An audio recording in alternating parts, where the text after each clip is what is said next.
I don't know. Say it with me. I don't know. Good God, it is liberating. I am a towering mountain of ignorance. I don't know. We're taught to believe that everything has a reason. And so we observe the world, we see what happened, and then we define the thing that happened as the reason the thing happened. But I think a lot of the time we end up mixing up thinking something with knowing something. This is why it can be so impossible to talk about certain topics with certain people. They've tied those suppositions to themselves so tightly with knots of narrative and constructed reality and values that there's just no untying it. And maybe unsurprisingly, in those situations, the best course of action is just to be friends. Maybe even ask them about that thing that they've created, because to them, it's immensely valuable. The world as we perceive it, as we've built it inside of ourselves, is a lie that we tell to ourselves, not out of deception, but out of necessity. We have no other choice. We simply cannot understand the world as it is, and so we construct.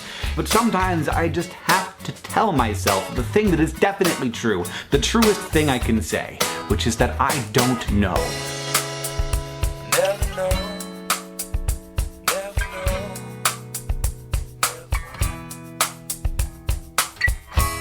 This is the Everyone's Agnostic Podcast with Bob Pondillo and Cass Midgley.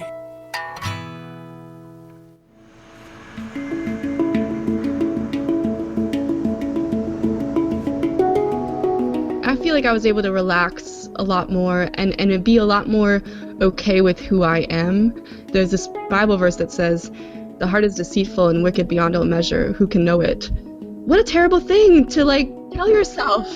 I lived my whole life up until I left believing that was true, and that everything that was just uniquely me was just an awful thing that I needed to push down and push out, and then it was just okay. I had some good thoughts, I had some bad thoughts, but I didn't need to judge myself constantly for those things.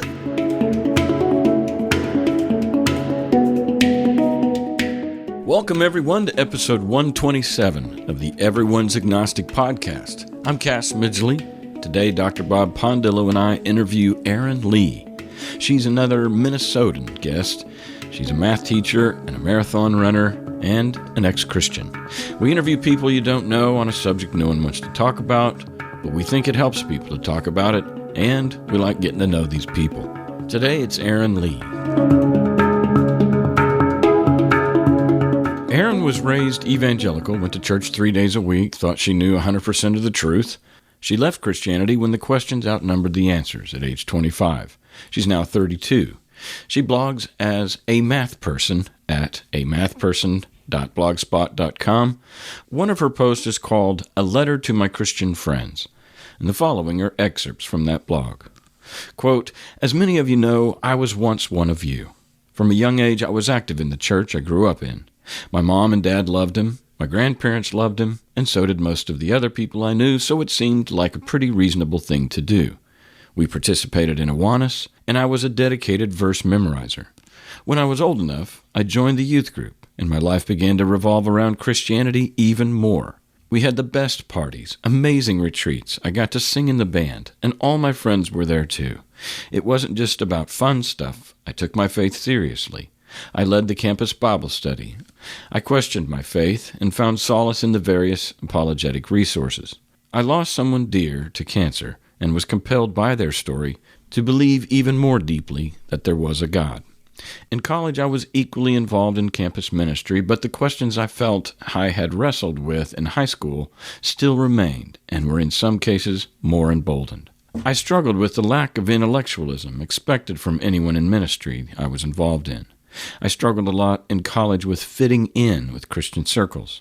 I felt like a strange anomaly in this group because I wanted to get a degree that was marketable outside of ministry. After college, I found faith again on my own terms. I flirted with Catholicism because I really enjoyed the ritual and reverence. I joined a church where my questions were honored, or at least not completely laughed off and considered irreverent. I met people who believed in evolution and God, and could have a cocktail and a Bible, and who swore occasionally, and said amen and prayed and voted Democrat. At this time, I felt my faith was dynamic and honest. I wanted nothing more than to stay true to that honesty and remain faithful for the rest of my life. And I did stay honest, and that in turn was the problem. There were three main sticking points that led me to leaving the faith. the efficacy of prayer, or lack thereof, the ubiquity of the Messiah stories, and evidence that existential experiences are not strictly divine. I had a strong but complicated emotional connection to my faith, and despite its messiness, I had no desire to leave. I felt forced by the plain logic in front of me, and I was a somewhat unwilling deconvert. I attempted to hang on in various ways. I joined an emergent church. I read Anne Lamott, but it didn't really work. In the end, I found atheist is the best description I could give myself, though I'm still not a fan of labels in general. Here's the thing I didn't expect from leaving religion. I'm happy now. I expected pain and heartache, and suspected I would feel some sense of existential dread, but to be honest, leaving Christianity has made me a much more fulfilled person. I'm finally free to pursue the passions I always loved, without guilt or shame, and that has made me a very fortunate and fulfilled person. Ultimately, leaving Christianity alleviated the pain I'd always felt in my brain, and eventually alleviated the pain I didn't know was in my heart." Unquote. We taped this conversation on November 5th, 2016. We hope to encourage people in the process of deconstructing their faith and help curb the loneliness that accompanies it. We think the world is a better place when more people live by sight, not by faith. Please subscribe to our podcast, give it 5 stars, or leave a review wherever you listen to podcasts. Our show's available on many podcast platforms. Also, you can support us monetarily in 2 easy ways. You can pledge $1 per episode or more through Patreon. That's patreon.com/EA Podcast. Or leave a lump sum donation through PayPal at our website, everyonesagnostic.com. The smallest contribution is greatly appreciated. Our opening monologue is an excerpt from a YouTube by Hank Green titled Towering Mountain of Ignorance. The music behind it is Never Know by Jack Johnson. The segue music on this episode is by Sam Mayer, recorded on a handpan in the New York City subway. Thanks for listening, and be a yes-sayer to what is.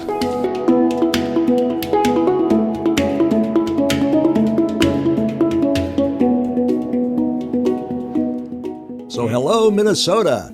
Hello. We have a lot of Minnesotans come Yes, on we here. do. Yeah, I've noticed that. I think there must be, in the state of Minnesota, there's a concentrated deconversion movement. Could be. Well, there's a lot of smart people up there.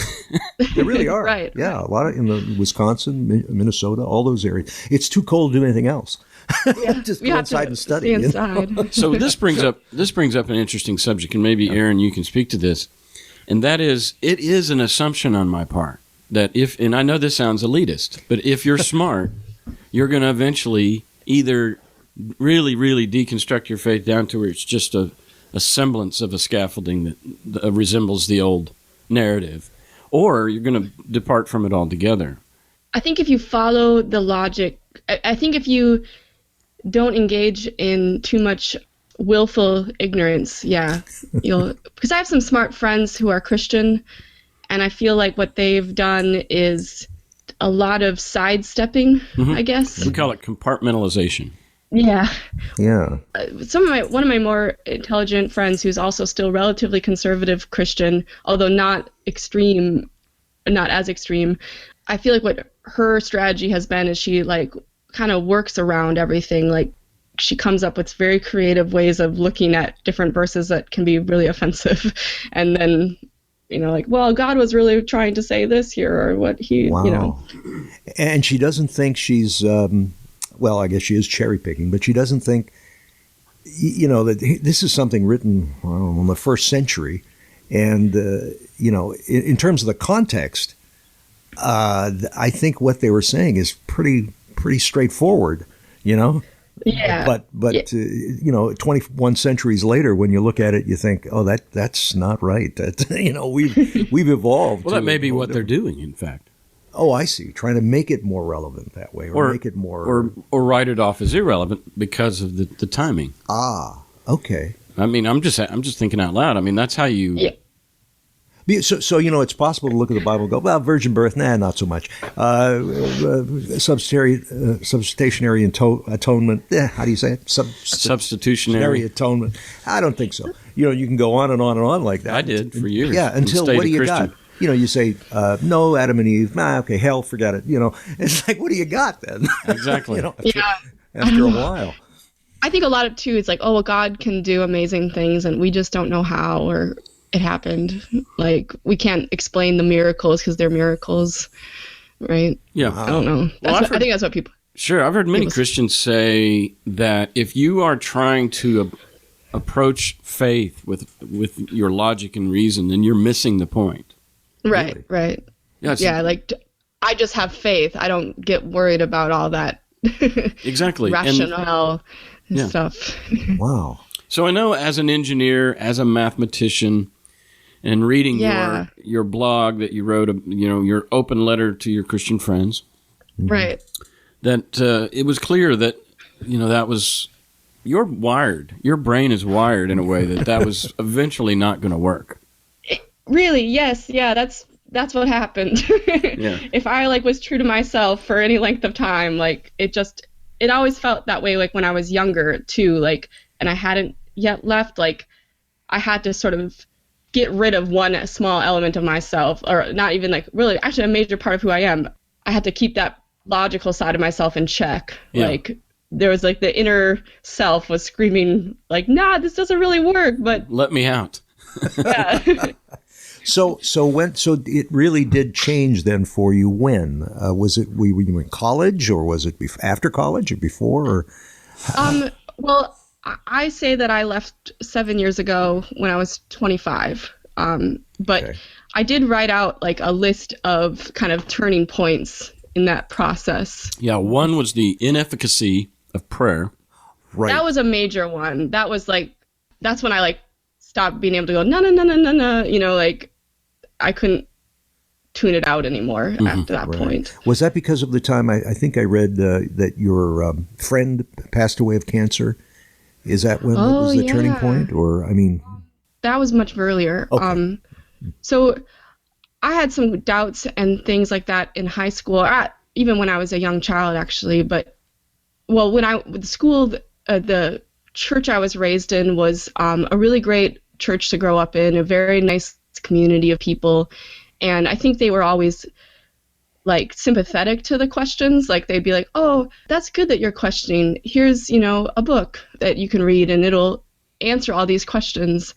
Right. And so I read some apologetic books at that time. I don't really remember who they were. I tried to Google the one guy, but I couldn't figure it out. So Lee Strobel is the biggie. I did. Yeah. In college, I tried to read The Case for Faith. And I say I tried to read because it wasn't very satisfying to me even then. Yeah. So in high school, I kind of like subdued some of that doubt with some of those apologetic rationales, and they weren't perfectly satisfying even then, but I was like, well, sounds like some really smart people came up with some really smart arguments, so who am I to say what it is or what the truth is? Yeah, that's one way that I stayed down a lot was just the mere quantity of human beings on the planet that believe around the globe. Right. And even like the number of buildings and billions of dollars spent on this thing, and even Handel's Messiah. I mean, you look at how ingrained and embedded this story is. Now, in the West, it was all Christianity, and I'm including even like Rome in the West. As far as sure. I've been to the Sistine Chapel, and I've seen what is it, Miata or the Pieta? The sculpture about Piete, that one or something? Yeah. With mother holding the Jesus, the dead Jesus body. Right, yeah. It's just everywhere you turn, and so who am I to question this juggernaut of a belief that is held by millions and billions of people, and smart ones, some of which, and we loved it when we found a smart one. We loved it when we could claim, so and so. One smart Christian right here. So it's got to be true. We found the one. Yeah. Confirmation bias, I guess, is what that well, is. sure, you're looking for anything to keep it real. In fact, I want to point that out about Erin's journey is that she calls herself a reluctant deconverter in that she loved, well, I shouldn't talk about you third person. The way you explained it was you loved church, you loved you were having a great experience. Right. I had a very good, healthy church upbringing. Like, because people always, when you tell people that you've deconverted, I think there's like that kind of assumption that, oh, you must have had a really horrible church upbringing, like, or Right. don't get mad at the people, Erin, at church, and then turn it back on God. Like, I'm like, nah, I like the people. That's, I tried to hold on to this, but I couldn't. Yeah, community, that's very, very important to people. Absolutely. Yeah. Yeah. Yeah, I get that. So how old are you now? I'm 32. And were your parents religious?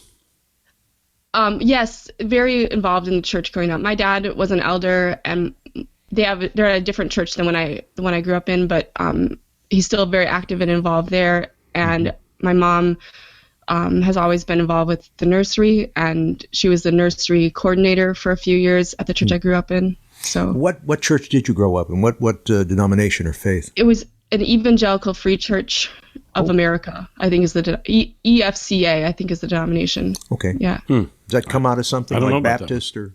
I don't think it's related to Baptist directly. Like, I do think when I was a kid, I went to a conference that was a collaboration between the EFCA and GBC, which is General Baptist Conference, which I understand to be the Baptists of the North.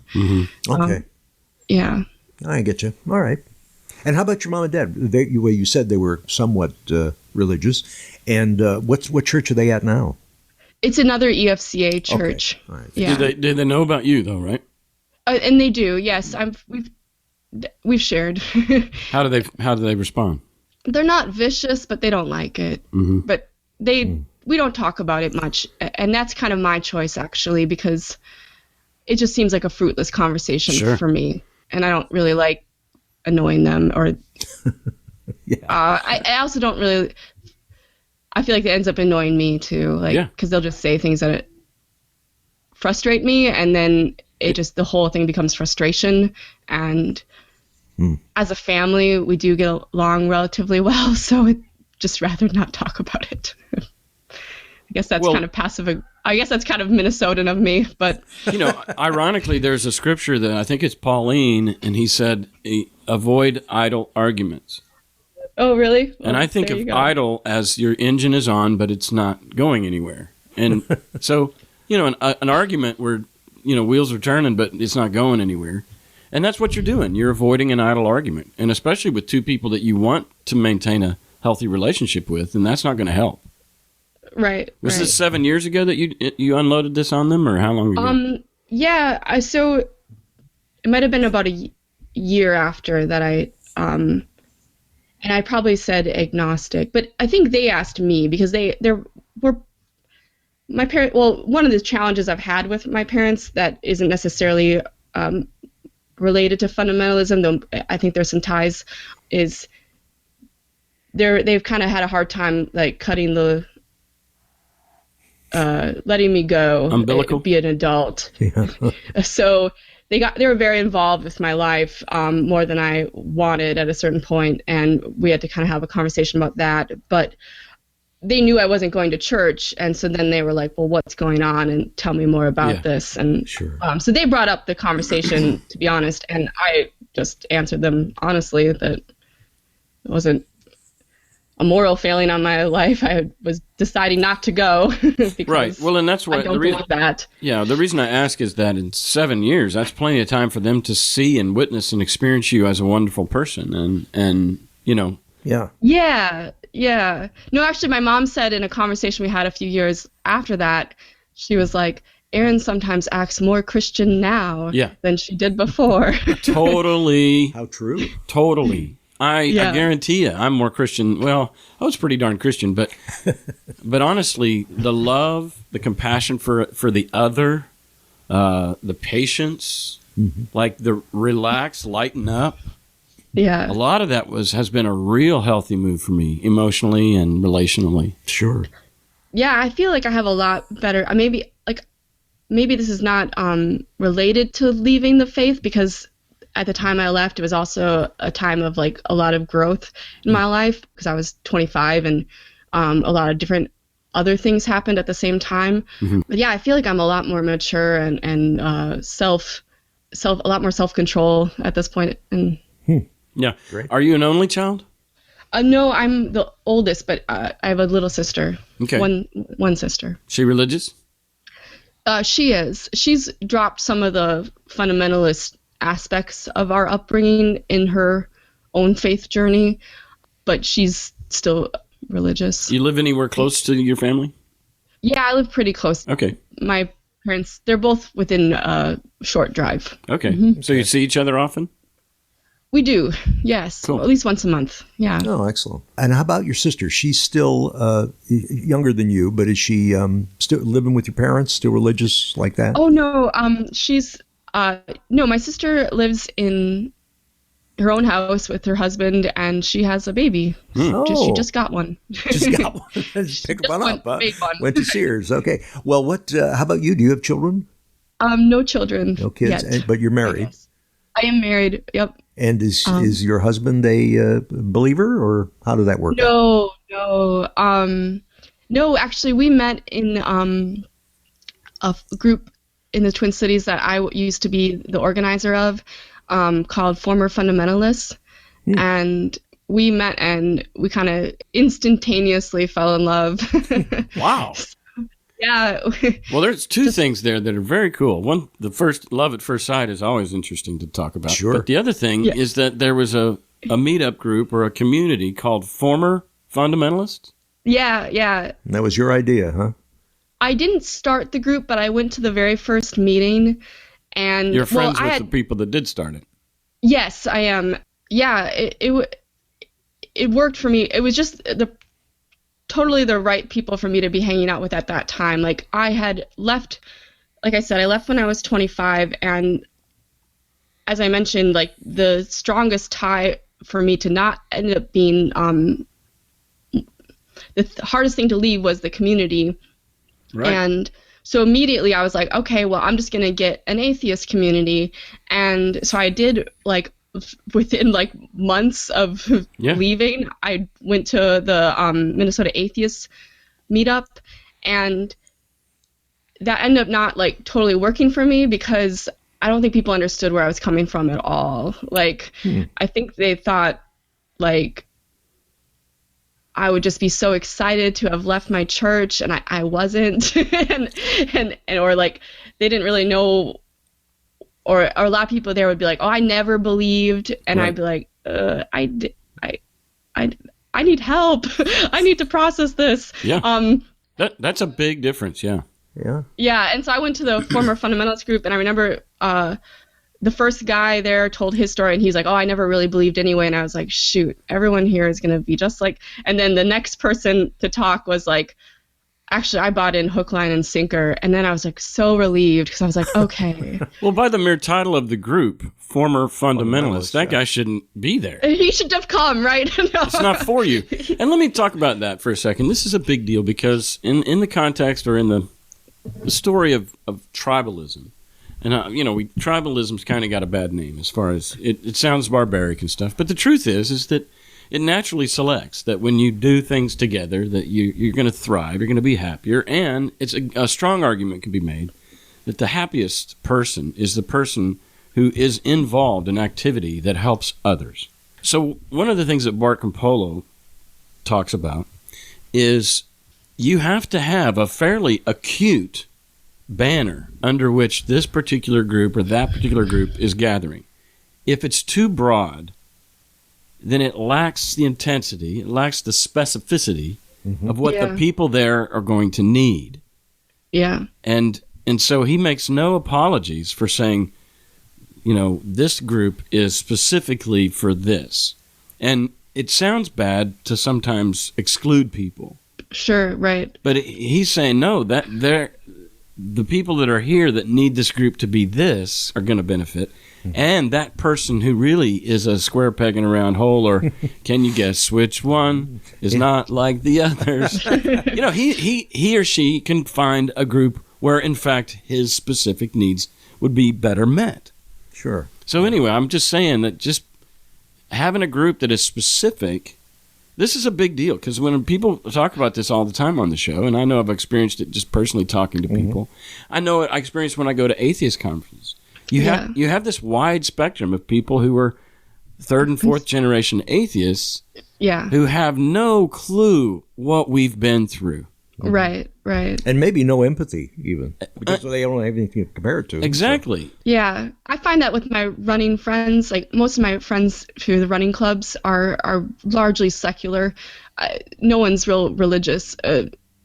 But if I like talk about my background, it's really hard for them to even separate who I am now from who I was in the past, because it's hard for them or hard for you? Hard for them, because like there was a situation where some of the gals were talking about going to the Planned Parenthood and supporting the women there, like protesting against the protesters. Right, counter-protest, yeah.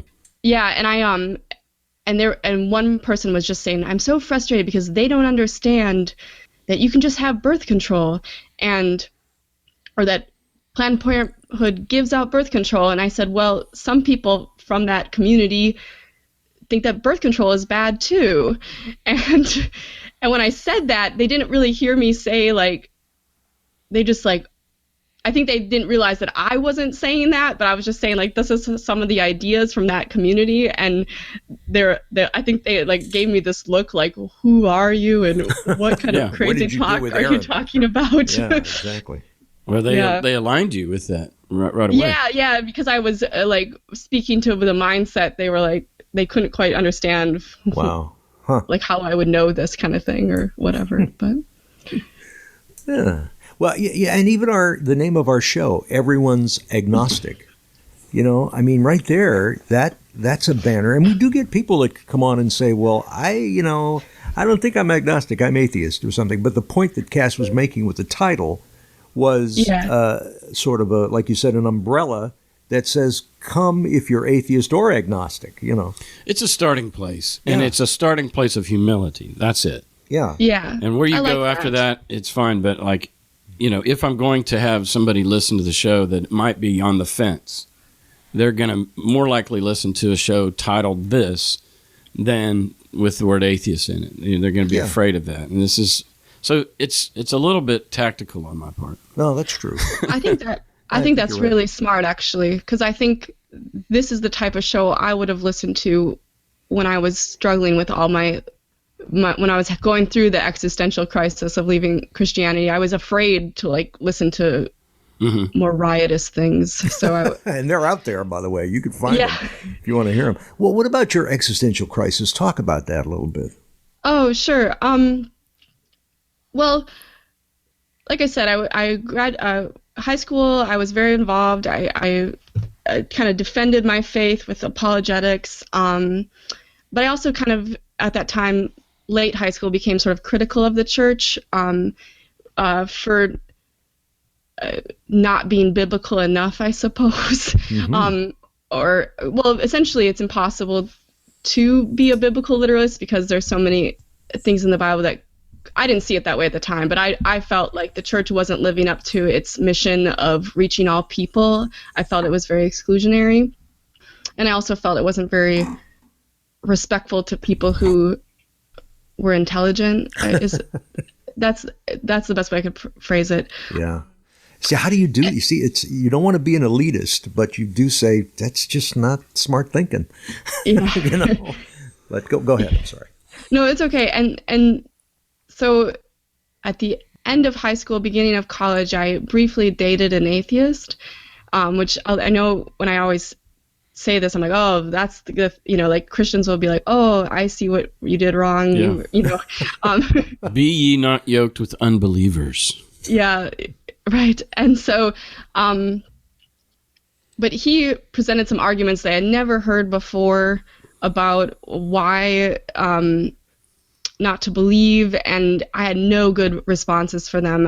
And at the time, I just was like, well, I'll get those answers later. Like I still am attached to my faith, and Jesus conquers all, and I'll eventually. But it really drove a hole like into the situation. Like I was like, oh, we don't even address these questions at church.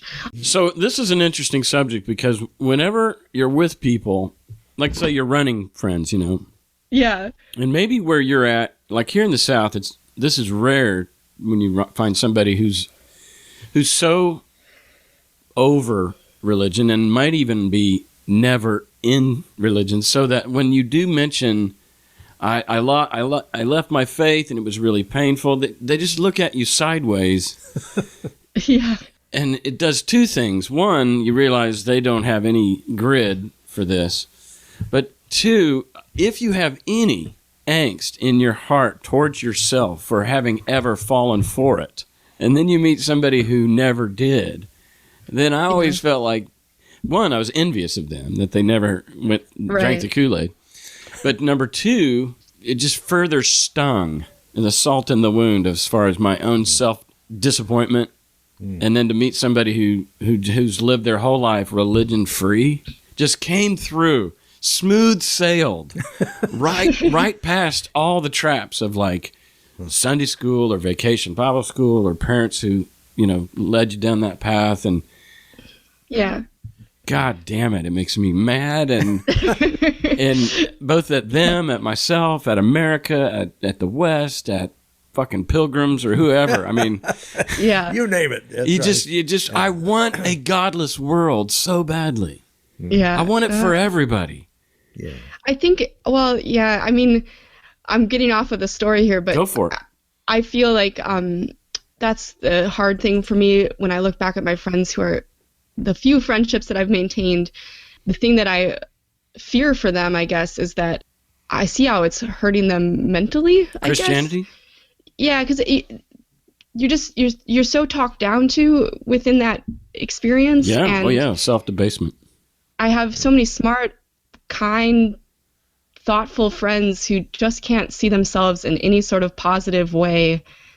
Wow. And I feel like Christianity is not making it any easier for them to think the best of themselves. So true. Yeah, Erin, Cass was. I'm like that guy that sailed through. Oh yeah, you're one of them motherfuckers.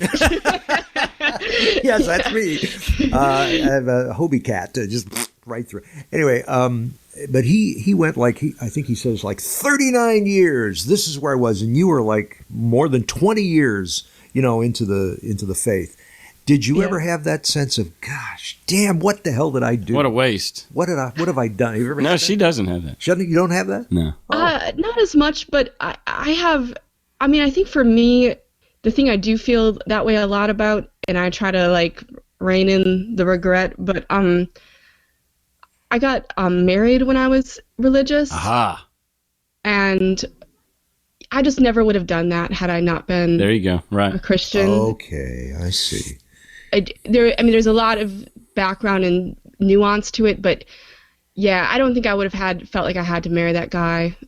So well, your logical thinking, which we know you have a lot of as an engineer and a mathematician and such, was short-circuited by your faith, and you're looking back on that and the real Erin, the Erin with all her faculties, would not have married that guy.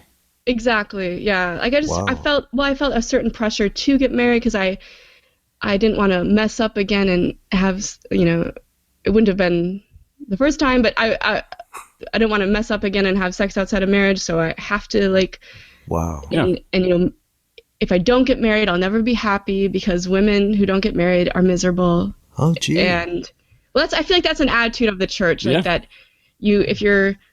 I remember a pastor saying from the church, from the pulpit, not a pastor that was regular. Anyway, he said, if you're a 29-year-old woman and you're single, take a good long look at yourself and figure out what's wrong with your life and get your ass married. Oh, how dare you! My he didn't gosh. say ass. But isn't that something? Unbelievable. The presumption. I know. That's just terrible. How long were you married to this other fellow then? Not very long because, shortly after that, everything did sort of unravel. And then I realized, I'm really unhappy and this is the only life I have. So exactly. I'm out of here. I'm not doing this anymore. And he was, the former husband was a very fundamentalist kind of guy, was he? He was not, actually. That's kind of the funky part about it. He converted to Christianity for me, basically. Uh-huh. And then within months of us being married, he's all of a sudden I don't really feel like doing that anymore. Oh, Christianity. Okay, I see. The Christianity thing. Apparently he did that just to convince me to marry him, and which was kind of a weird part of it. Like, it was very deceptive on his part because he knew that I wouldn't have married him unless he said he was a Christian, and then he said he was, and then we got married, and then he was like, by the way, I just did that. Yeah. Yeah. I see. Wow. So, which was It is ironic, yeah. which did actually force me to look at things a little harder because I had already had those rumbling doubts. So in one way, it kind of led me out, but on the other hand, like, it was systemic issue that he had in terms of not really maintaining what he said. Yeah, like, sort of he would lie. Yeah, like just I guess making promises he couldn't like really live up to at all. So, and you were in this like saving yourself. I mean, you didn't want to have sex or anything because you messed up earlier, so now you're going to keep it cool with this one. Now I really got to do it. Yeah, I guess. Okay. I don't know. And then I found out later that a lot of Christians don't do that. So, like, why did I feel like I needed to so bad? I don't know. Yeah. Well, living. Well, that's the thing. When you're a Christian and you're taking those scriptures seriously, and you look over your shoulder, and then your neighbor Christian is freely, on birth control and knocking themselves out, and yeah, you're like, well, how come I have to, fit the letter of the law and you don't? Yeah. And I always say, like, we left Christianity because we took it too seriously. Yeah. Oh, I do too. Yeah. Wow. That's what Cass says too. Yeah. About how the best thing he's ever done was to be a good Christian is to leave Christianity. Yeah. But I'm noticing, and I think that's what Erin's saying, is that had I just been a lighthearted, Christian and not all in, right. Then, I feel like that's kind of how my sister has preserved her Christianity. I think it's how every Christian today, except for, the very, I think it's a marginalized percentage of Christians that are like I was, where they took that, love the Lord your God with all your heart, soul, mind, and strength. Like, you're all in. You have to be all in, yeah. But that's a minority on a Sunday morning in the tens of thousands of churches across this country that are full of people or whatever, the majority of those people, it's a cultural thing. It's a social thing. It's a lighthearted thing. And they don't know or care about the major tenets of the faith, at least adamantly. Or they're comfortable brushing them aside somehow. Yeah. Like, just kind of be like, oh, well, that we don't have to worry about. Well, even at the end of Religulous, when Bill Maher is talking to a Catholic guy at the Vatican, and Bill says something about hell or virgin birth or whatever, and this Catholic priest was like, oh, nobody believes that. Yeah, he's like, oh, yeah, no, don't worry. Well, I remember that scene vividly. Yeah. Exactly, and which throws somebody like Maher off. He's like, what? How do you get that kind of license? Where did you get a license to cherry pick? For somebody like Maher, he's like, that doesn't make any sense to me. And you, Bob. Yeah. I called you Bill Maher. That's right. You're the same way. You're like, well, because we are critical of cherry picking because it's like, wait, you can't do that. And yet, on the other side of my mouth, I encourage it because I know it's a path to deconstruction. But anyway, so you were, it's ironic that you didn't leave your husband because he came out like, I really tricked you and I acted a Christian. Because in some ways you were headed that way yourself, and that would be really... I think it tripped a trigger. Like, it was kind of like, well, okay, now my husband's not a Christian, so I should, re-examine these things. Yeah, for you personally, but it's not why you left him. It might have been a breach of trust. No. He had a lot of other challenges. So, oh my! Well, okay. I don't know how much of that I want to say, but it just wasn't very. He just wasn't very responsible. Is a good way to generalize. Yeah. So how long did you guys hang together? Erin. Yeah. All women think that of their husbands.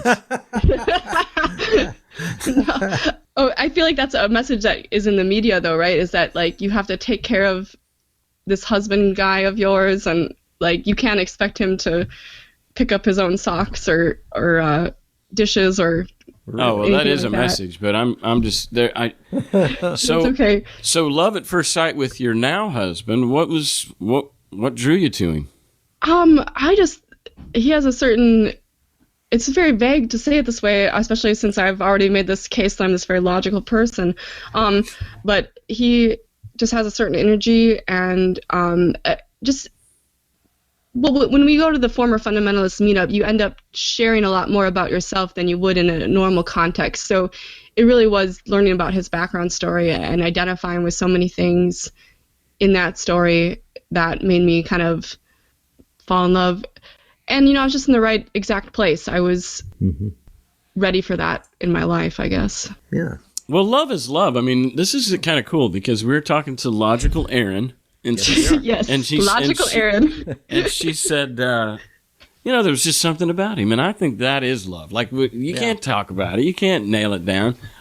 When he talked, when I looked at him, I got feelings. Yeah, exactly. I get that completely. I met my wife,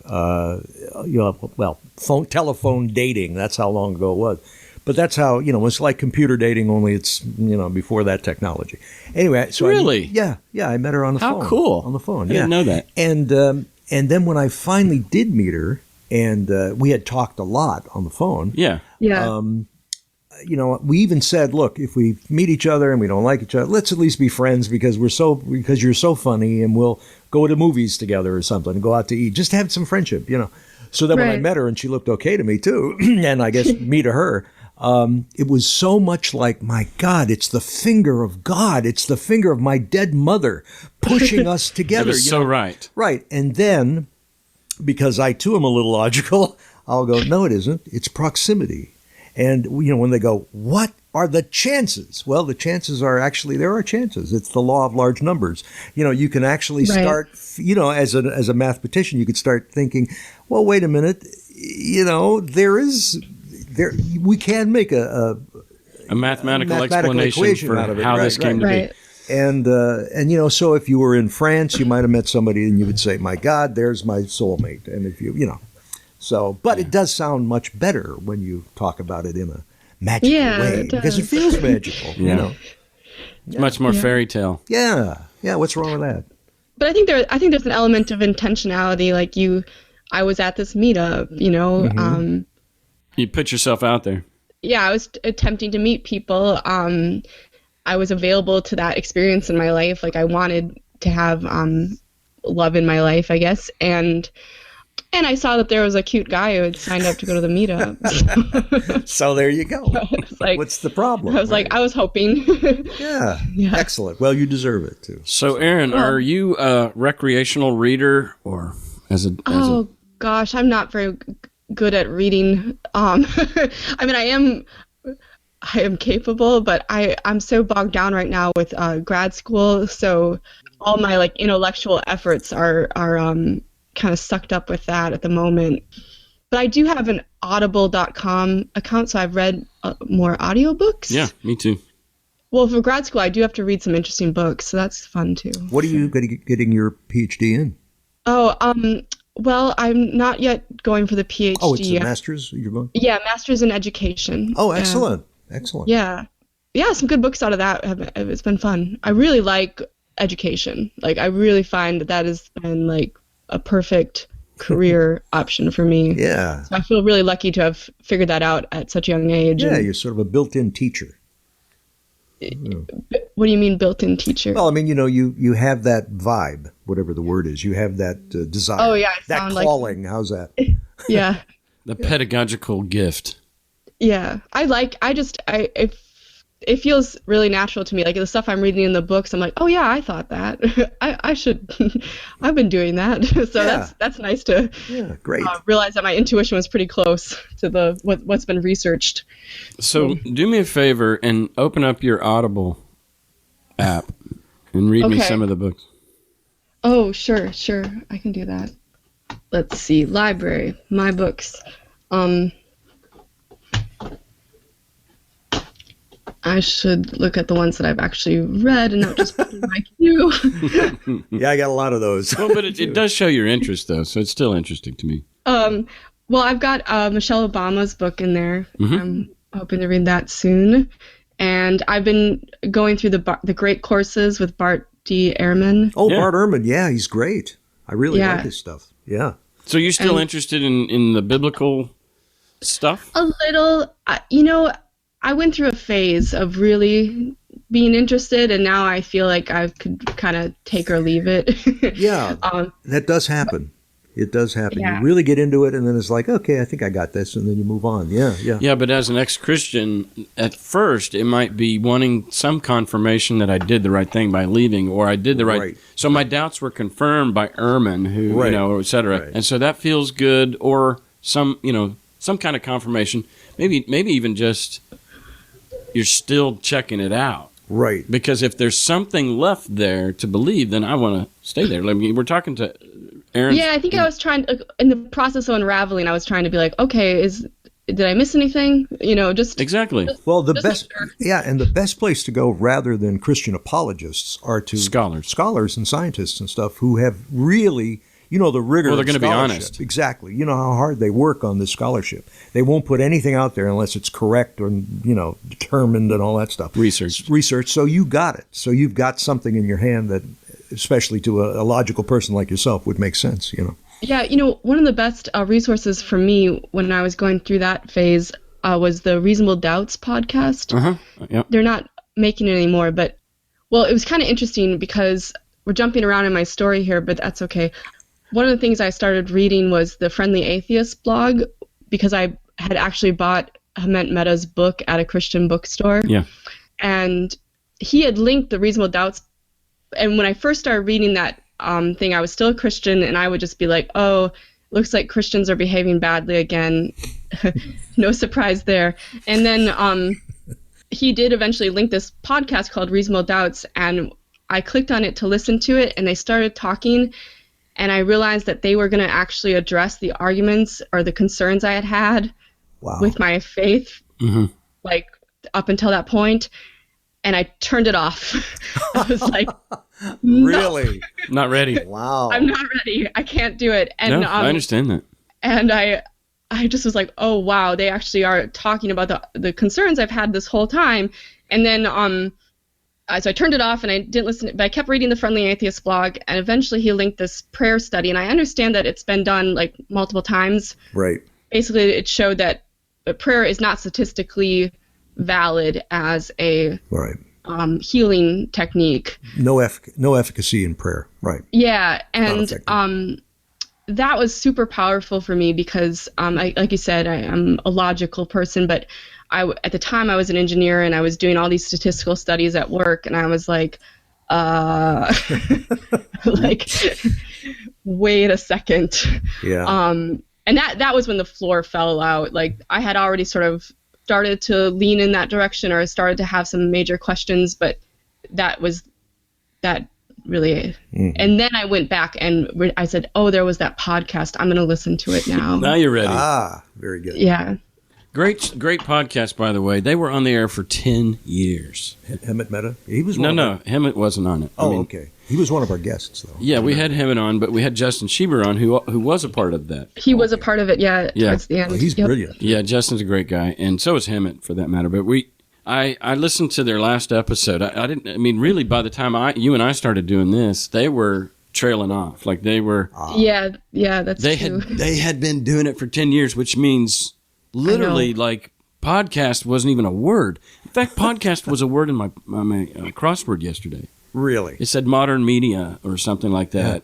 Oh, really? And the word was podcast. I was so excited to fill that in. Finally. PODCAC. I mean, it was fun. It was like, oh, I'm one of those.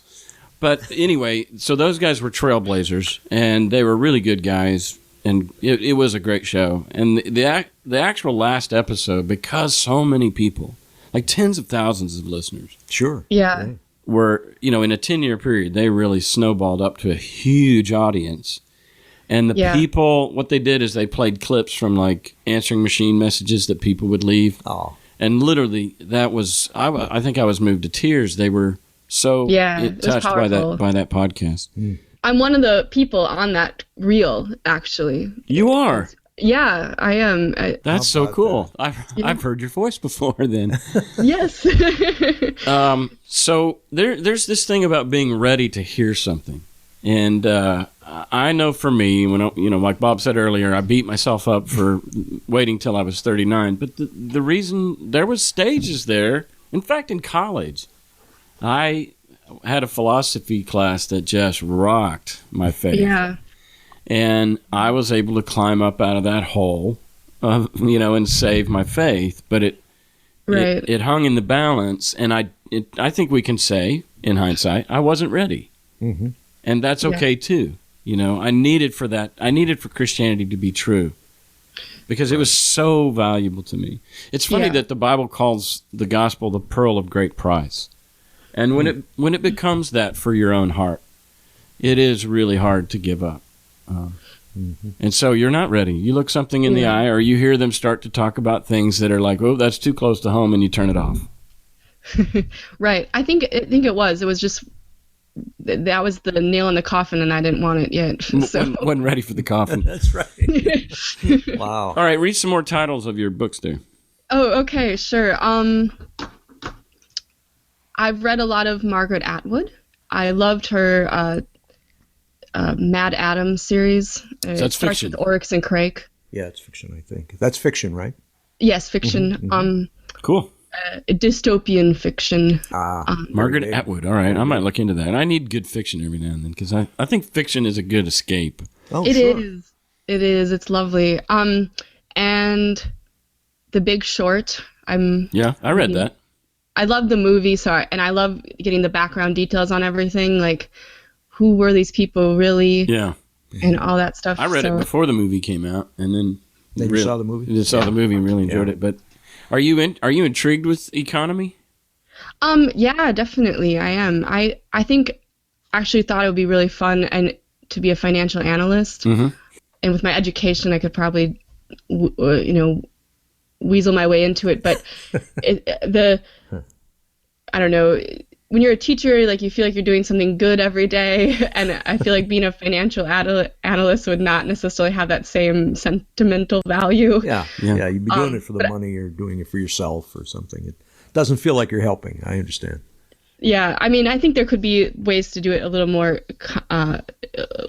less greedily than it's often done. But oh, sure, yeah, you Absolutely. can be an economist that's trying to make the world a better place, for sure. Yeah, absolutely. that's true. But not on a personal level, face to face with students. It's more Yeah. up in the laboratory, if you will. And then I hate to use the word trickle down, but like whatever policies that you end up endorsing and get legislated that could help the economy. It's it's indirect. You never know who you're going to touch, how far your influence will go and stuff when you teach. Sure. So what do you and your husband do for fun? Well, I don't know if he thinks this is fun, but I run, and I recently got him to run with me. So That's good. and a lot of people don't think that's fun, I guess, but My wife's a runner, and you get high. Do you get high, Erin? yeah, I do from running. It is. Yeah. And is at what point for you, like my wife says, like after the first mile is hard, and after that, something kicks in and I'm enjoying myself. Yeah. Do you have a threshold? Yeah, I don't know. It's something like that, definitely. I do know that like your prefrontal cortex is disengaged while you're running. So like all that busyness in your mind that is like going most of the time just kind of stops and you just Suspends feel the monkey like, brain. Yeah. Yeah. I feel like I've, figured out so many things on a run, or if I'm really anxious that day, like I will just go for a run. Yeah. Or I should do that. It helps. I don't always figure that out, but yeah. All that dopamine and vasopressin and all those hormones start, kicking in when you're running too, and that makes you feel good, Yeah. like a right. love high. So have you run some marathons? I have run 7 marathons. Baby. Like full 21? Yep. 26.2 miles. 26.2. Oh my. Yeah. 7 times. 7 times. 4 this year, actually. Damn. kind of been on a roll. So Exactly. Well, good for you. Congratulations. That's great. yeah, thank you. Yeah, it's been wonderful. Actually, I really loved it. So that's got to be, you mentioned like running clubs or whatever. That's one way that you make friends.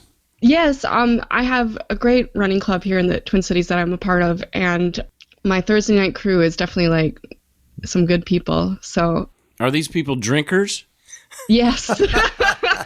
And that's a part of it for sure. Yeah. Somebody said recently that one of the many reasons they don't trust Donald Trump is he doesn't drink.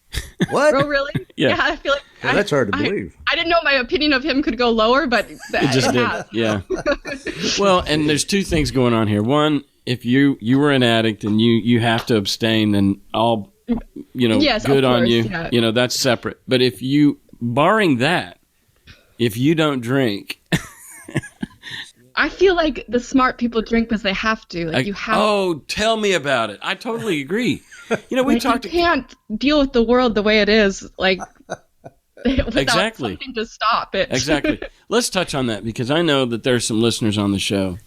One issue that comes up for deconverters, I mean, you got a lot of pitfalls, fall into nihilism is what they always say or whatever, which I think nihilism's wonderful. But anyway, but there's the other thing is that because religion is in fact an opiate, it is a numbing, an anesthetization, a coping mechanism for the harshness of the absurd world we find ourselves in. Yeah. Right. That's a given.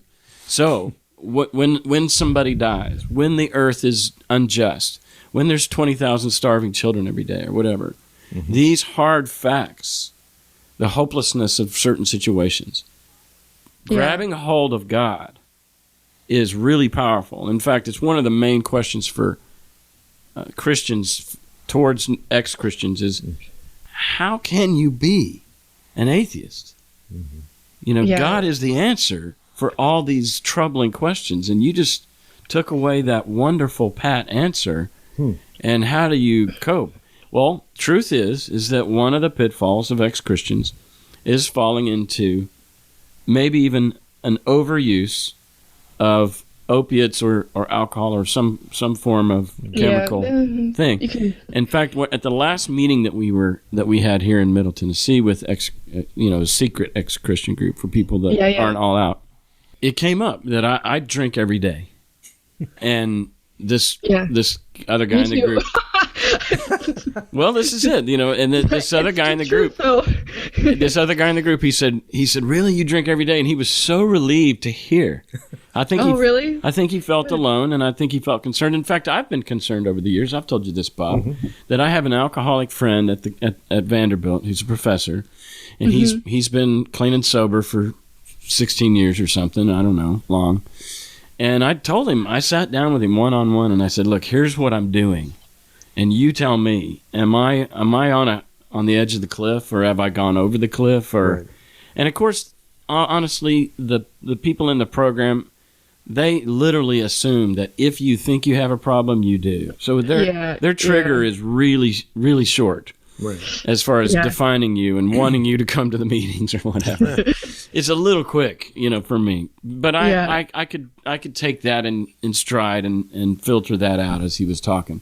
But he did challenge me. He said, go 21 days without, and not only see how you emotionally react, but see if your body reacts. As far as like you really, like you get sick or you get the shakes or whatever. Yeah. Now, I already have the shakes because I'm an essential trimmer guy. But so that's hard to tell whether my shakes are compounded by my alcohol use. But anyway, I do try to keep it in check. But you did that 21 days. I did that 21 days, but it was over a year and a half ago, I think. You felt fine. And I've drank every day since, though. I didn't know that. Yeah, every day. Occasionally don't, because I'll be with family, and my husband's family they're opposed to that. So, are they religious or just? Yeah, his family's. My father-in-law is a pastor, and so is my brother-in-law. Wow. So. Whoa, there's a side of the story we didn't get. I know, right? There's a lot of story here. Yeah, so your husband is an ex-Christian, and it's caused some tension in his side of the family? His family is really, really kind. They're really, really nice people. He didn't deconvert till he was 28. it took him a long time to leave because I think of that strong family connection there. And actually, he even attempted to be a pastor because that's kind of the family tradition when he was young, but it basically brought him to the brink of depression to go to Bible school. But even though that happened, like he went to Bible college and that more or less brought him to the brink of depression, and he actually still refound his footing in Christianity for a while longer before he did leave. That was about 8 years process. But and today he's in the technical industry? He has a videography degree. Mm-hmm. Oh. And he does like e-learning design at his work. Yeah. So he helps people that are doing online education make videos or training modules? Yes, exactly. He makes videos and also does like software Cool. web All stuff. right, so getting back to the drinking thing, I got to finish the story because I think it's relevant to our listeners. Sure. That it is something to keep in check. I do think that you do have to, because I think the definition of an alcoholic is that you can't just have one or two. But the point is that once you start drinking, you don't know how to stop until you're passed out. You know, I mean, like it just. Yeah, it ruins everything. It ruins relationships. So if you're an alcoholic, you're saying the definition is you can only drink and get drunk. Like you can't. I think if you drink and you, on a regular basis, and you rarely, if ever, get drunk, then you're not an alcoholic. That's, and I'm not an expert, but that's me in a nutshell. I don't ever get drunk. Yeah. I get a little buzz every now and then, but even when I get that buzz, I start to rein it in because I don't like being out of control. Yeah, I don't like being out of control either. I think that's true for me as well. Like it's the rare occasion that I actually get drunk. Yeah. I hate being dizzy. But I can drink about a whole, I don't know if I want this on the air, but I would say I can drink a whole bottle of wine and not really be buzzed. Really? Wow, that's a high tolerance there. Over what, a 3 or 4 hour period? Yeah, that's what the practice has brought me to. No, I get it. Exactly. You couldn't do that in 30 minutes and stand up. I mean. No, not that fast. Okay, so I was about to ask you your poison of choice, and it's wine, red wine, or what? Red wine, for sure. Yeah? Yep. Any specific? I like Cab Sav, or I guess I read a thing on the internet that said if you say Cabernet Sauvignon as Cab Sav, then you're truly a snob. So there you go. All right. So there I am. So be it. Yeah. Well, I'm a gin and tonic guy. In fact, I'm having one right now. So at 10 in the morning. Nice. I'm having coffee. I didn't put Baileys in it this morning. Yeah, I'm a big coffee guy too. However, I'm known to drink red wine and beer, and I don't know anything else that's out. Bob likes dark beer. Yeah, I like dark beer. That's my second choice. Oh yeah, it's great. Is stout. You can really taste it. Yeah, stout, exactly. Yeah. Erin, have you ever had these whiskeys that have honey in them? Oh yeah, I have. Oh, that's good too. Yes. Yeah, Bob likes that with the pipe. Yeah, that's always nice. Bob smokes a pipe. This is another one of my vices that I think most of my listeners know, but I smoke cigarettes. And that was a post-Christian thing for me. And is the pipe? No, cigarettes. Oh, cigarettes. Oh, yeah. Oh, the pipe's been going on since college. Okay. On and off, But you don't inhale pipe. No. Right. So it's less dangerous, I think, for the lungs. And I associate it with relaxing, and Sure. I don't smoke it all the time. Well, you still get the nicotine fix, but it's not. You're not dragging it through your lungs. Yeah, but I can go a week without smoking too. Easily. So, yeah. No, So, you're not nah. Just a little bit. Everything in moderation.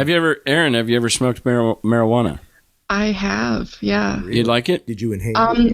It doesn't work for me. Yeah. Is what it seems like is the case. Yeah, me too. Yeah, I don't.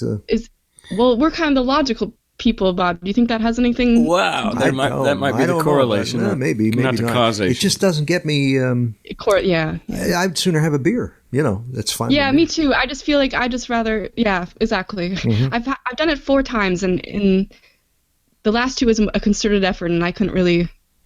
Couldn't do it. Figure anything out of it. Whatever. I don't understand what people get, but I understand, that it's a stimulant or whatever. Okay, what about movies? Yeah, I thought you might ask me about movies, so I thought about this. Oh, good. And I haven't gone to anything real recently, but I went to. There's a local theater that does the shorts for the Oscars. They do, and so last year I went to that, and one of my favorite movies now of all time is The World of Tomorrow. And I think I saw that.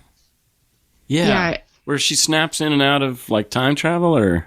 Yeah, right. It's Emily Prime as a 4-year-old speaking to the third iteration of Emily. She's been cloned, and Wow. Emily 3 is telling her about the world of tomorrow. Yeah. And Oh, wow. What a great idea. yeah, it's really clever. Here, I have a quote from it that I thought I would like to read on this. Sure. So, do not lose time on daily trivialities. Do not dwell on petty detail, for all these things melt away and drift apart within the obscure traffic of time. Live well and live broadly. You are alive and living now. Now is the envy of all the dead. Wow. Now is the envy of all the dead. Beautiful. So, isn't that, yeah, I just love it. I was just real quickly going to look up Facebook. I mean, we're pretty much done, but I just thought maybe if I looked at our mutual friends. Well, Marie LePage is the one who encouraged me to do this. So, Are you friends with Marie? yes, we're very close. Wow. Actually. Yeah, that was a great show. One of our biggest shows, too. Yeah, she got me into, listen to her episode, and that's how I got introduced to the show. And yeah, I love, you were saying in a couple episodes ago that like you're worried that maybe this isn't working for everybody at different points in their journey, or that some people are just kind of like over it. But I deconverted like 7 years ago, and I have found this show to be so great. Oh, cool. Right now. Thanks. Like, Wow. I mean, I'm definitely in a place of like feeling pretty comfortable these days. You mentioned in your open letter to your Christian friends that you're happy. I am. I mean, I think it's like not like a happy, joy, but much more A sustainable happiness. It's a sustainable happiness. That's the good way to put it. I totally agree. In fact, I know I'm happier than I've ever been, but it's not going to show up on the radar or on the gauge as like this, red line topped out. Woohoo! That's not sustainable. But no, it's not realistic. And one of the things I always have shot for, even when I was a Christian, is I felt like my life, my emotions, my experience was a roller coaster. Just ups and downs and ups and downs. And now the world is still like roller coastering all around me, and I'm this sustained straight line. Yeah. That moves a little bit variable. Like, what's that, median, or what's the... Standard deviation. Standard deviation. But variance is the square of standard deviation. So, okay. So my standard deviation is really small compared to the wide swings of what it used to be. As a result, my wife has had to kind of adjust to what is maybe a more sullen or sober Cass. And her interpretation of that would be, I'm bored, or I'm angry, or I'm unhappy. And I'm actually just smooth sailing. I'm happy as a kite. Is that a word? High as a kite. High as a kite. Metaphor. Mixed metaphor. And but it hasn't necessarily manifested in my face or or something to where it's evident. But I have reached what I think to be, and it feels really mature. I'll be honest with you. Cool. Yeah, I feel like I was able to relax a lot more and be a lot more okay with who I am. Because one of the things I talked about in the blog, I think, is there's this Bible verse that says, the heart is deceitful and wicked beyond all measure. Who can know it? And what a terrible thing to like. It's a horrible tell verse. yourself. Yeah. And I lived my whole life up until I left, believing that was true, and that everything that was just uniquely me was just an awful thing that I needed to like push down and push out, and then it was just okay. Like I was, I had some good thoughts, I had some bad thoughts, but I didn't need to judge myself constantly for those things. And that's what you're looking back now at your friends who are still Christian, and you're sad for them because you see that they're still in that. And I hate to use the glass ceiling like the woman thing, but it's for a Christian human who would love to experience what you and I have as far as an embrace of what it means to be me, a celebration of what it means to be human, a shameless Yeah. You know, just no shame for being whatever. That is such a jackpot that you want your friends to get it. And honestly, there's a chance that they never will, as long as the Christian worldview is completely cloaked, you know, around their eyes. Yeah. Yeah. Wow. Sad, but Yeah. Well, God for damn it, you. we can't end on that note. no, but good things for Erin, that's for sure. And No, she's you're doing great, and I'm so I didn't realize till maybe you shared with me this months ago, but I get listener emails every day, and so sometimes you're okay. a blur in my mind. And now going back and saying Marie LePage. Now, do you physically are friends with her? Like, Yeah. you meet? I've been real busy the last few months. But yeah, Marie and I are definitely close friends.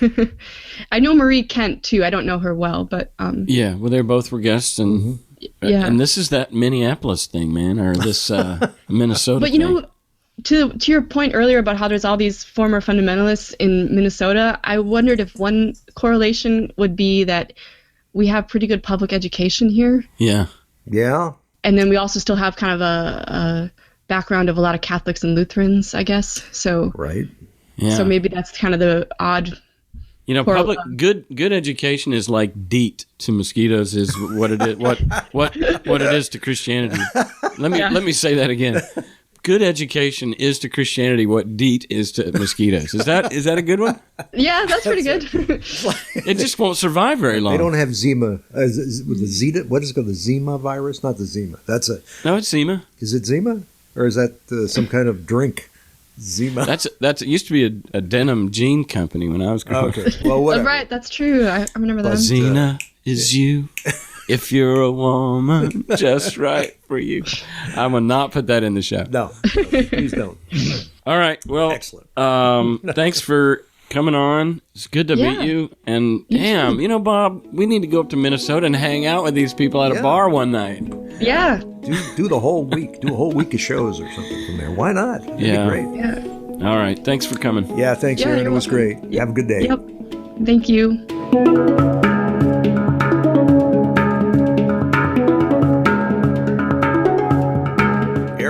Erin Leigh from Minnesota. And that's her first and middle name. Right. Exactly. So didn't want her students to Google her necessarily. Which makes sense. You know, and she did say that it's not something that she's trying to hide per se. You know, if somebody wants to know, she's going to tell them. It's just not. It's not something she wants to be forthright. Yeah, exactly. And then you get those. Yeah, how could you not like a person like Erin? I mean, you know, she's open, honest, thoughtful. She's a thinker. You know, she questions, and yet she's so not pushy and not angry. Yeah. You know, that type of stuff. So That old Lionel Richie song, "Easy Like Sunday Morning." Yeah. I know that's a love song, but I use that phrase a lot for when I'm looking for friends. Like, I don't want high maintenance people around me when I'm trying to be relaxed, when I'm trying to have fun. I don't want to have to work hard at tolerating your presence. She's easy like Sunday morning. She's actually the best of all worlds because she's smart, intellectual, and logical, and yet she's lighthearted and easy-go-lucky. Yeah. She's a runner. She's a drinker. You know. I just found her to be a really well-balanced human being. Both hemispheres of the brain are in balance, it seems like, you know. And firing on all cylinders. Yeah, absolutely. So good for her. Yeah, it was really good. I think the story is that she didn't want to leave Christianity. I mean, like, I think that's so often the accusation from the outside is like, well, you were burned by the church, or you were mad at God because of that cancer thing. And actually, in her letter, open letter to her Christian friends, the friend who died of cancer actually strengthened her faith. And we see this. Like, this is going to be time sensitive, and I hate to say this on the air because these shows are always a little bit old or irrelevant by the time we publish them. But this week, a woman was found in a metal container that she had been stuck in as a sex slave for 2 months. And it's just a tragic, horrible deal. Horrific. She's probably laying in her own feces. I mean, we don't know how weird this gets, but it's disgusting. And it's evidence for me day after day. All I have to do is read the news every day and here's my new bias that I confirm, and that is there is no interactive God. There is no personal God. There is no theism. There is nothing. That motherfucker doesn't exist, and he better not. Yeah. Because by default, he is a motherfucker. Yeah. If he does exist, he's an asshole. He's a monster. So the best way to let God off the hook is to say doesn't exist. And then you have this deism that allows space for whatever, the ground of being, the source of all emanation of life or whatever. Yeah, sure. But it's not personal, it's not engaged, and that's proof. However, she crawls out of that fucking tube. Yeah. The cops release her. And one of the things she said, the quote in the press was something about, thank God I'm alive, or it's by the grace of God that I'm alive. And I want to scream. But I get it, because every day she was praying. And so this is the way she frames it. That God just answered my prayers. Well, fuck, how'd you end up in that tank? Where was God on the first day? Where was God when you're laying in your own shit and you're getting raped every day by a freak? Yeah. This is sick. And so I guess people think that you leave the faith because you were angry with God. Like, I'm asking that girl to leave God. Yeah. The girl that was a sex slave there, and I'm asking her to pull a Job and raise her fist to God and say, fuck you. You know. But that's not, I guess what I'm saying is that's not what happened to Erin. Erin was never unhappy with God, nor the community and the faith and the church. Had great experience all around. So when this started slipping through her hands, and like sand through her fingers, it was sad. And she needed to go to support groups that helped her get back on her feet. How now shall I live? What now do I believe? How do I get out of bed every day without this thing that I've relied on as a crutch my whole life, as an opiate or as a coping mechanism? So it was a sad thing. And she did, in fact, find. But that's the difference in, say, Minnesota atheists and former fundamentalists. That's a different group. Those are two different groups, and they're both valid. But you don't necessarily belong in both. Very good. Well, I think we should do another one just to balance everything out. Well, there are balances here. We did that pastor a few weeks ago. George, Yeah. what a nice man. He was terrific. And then Kyle Jones, who was kind of this bridge builder. All right, man, thanks. Well, thank you, Cass. We'll see you next time. Okay.